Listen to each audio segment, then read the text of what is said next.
Bonjour tout le monde. Aujourd'hui je vais vous expliquer ce que c'est l'otium, c'est-à-dire pourquoi j'ai appelé ma chaîne comme ça. Donc aujourd'hui on va naviguer à travers la philosophie, on va faire un peu d'histoire, et puis globalement comme cette histoire est très antique, on en profitera pour parler un peu d'antiquité. Je commencerai par une citation de Paul Valéry. Nous ne supportons plus la durée, nous ne savons plus féconder l'ennui, notre nature a horreur du vide. Je vous laisse cette citation en suspens et on fait un petit voyage dans le temps. On va en Grèce antique, au 5e siècle avant Jésus-Christ, la grande période de la démocratie athénienne, pour voir un peu à quoi ressemble l'otium. Alors l'otium, en Grèce, on va pas l'appeler otium, parce qu'otium est un mot latin, mais on va l'appeler la scolae. La scolae, c'est quoi? C'est une occupation gratuite, libre, qui va prendre différentes formes. Par exemple, quand on fait du sport, quand on va au théâtre, quand on joue, quand on fait de la politique, tout ça va correspondre à ce que les Grecs appellent la scolae. Alors ça va donner le mot école en français, ça va donner le mot école en anglais, school, etc. Donc ça va finir par désigner toutes les activités studieuses qu'on peut accomplir. L'auteur sur lequel je m'appuie, Jean-Miguel Pire, écrit que c'est une parenthèse dans le flux ordinaire qui autorise la réflexion, l'étude, la méditation, etc.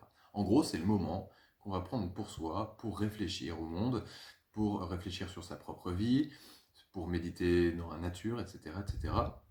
Toutes sortes de temps, donc c'est un temps pour soi, et un temps où on ne produit aucune richesse. Je vous l'écris là.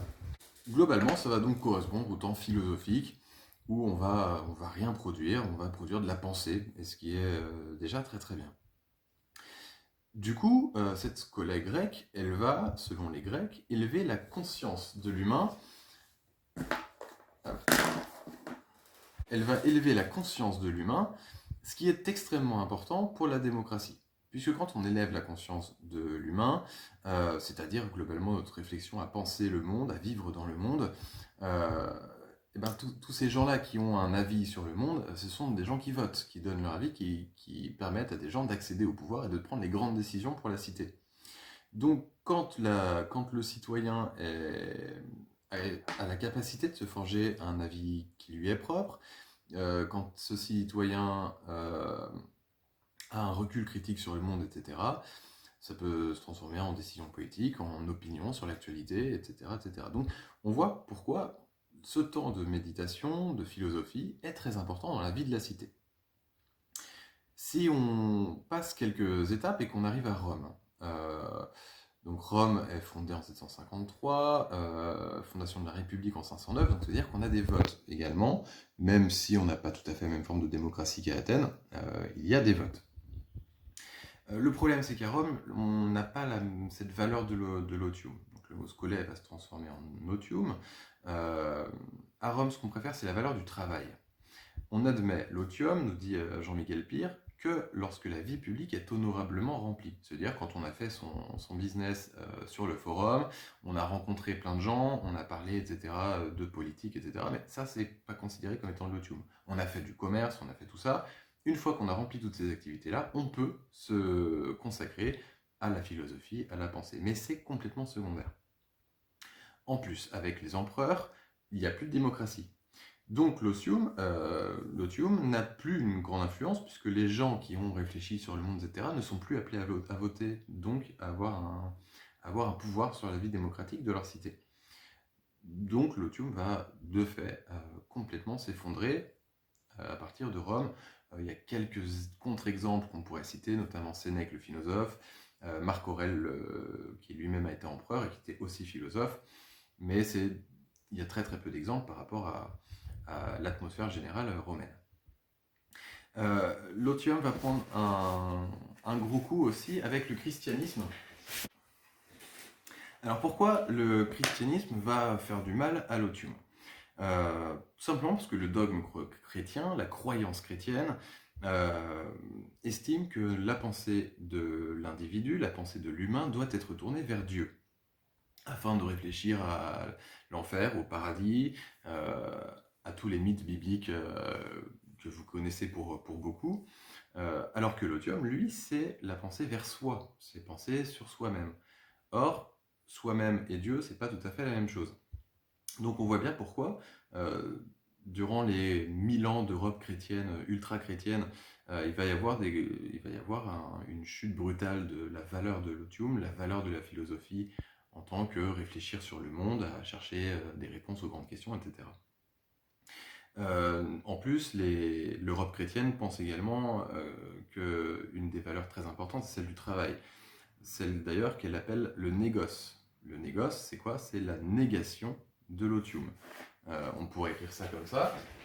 Otium, on pourrait rajouter neg devant. Neg otium, c'est le négoce, c'est le commerce, etc. Tout ce qui va produire de la richesse. Donc l'inverse de l'otium.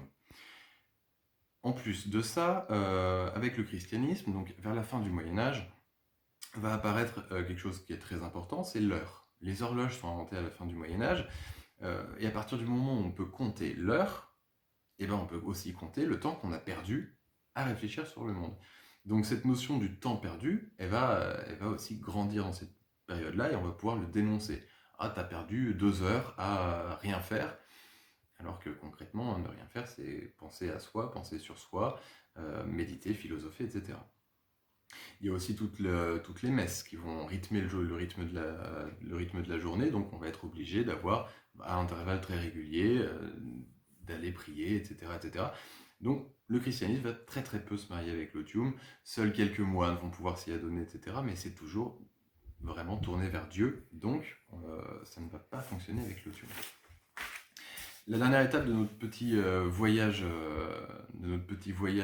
historique, ça va être la Renaissance. Donc la Renaissance, c'est le 15e siècle.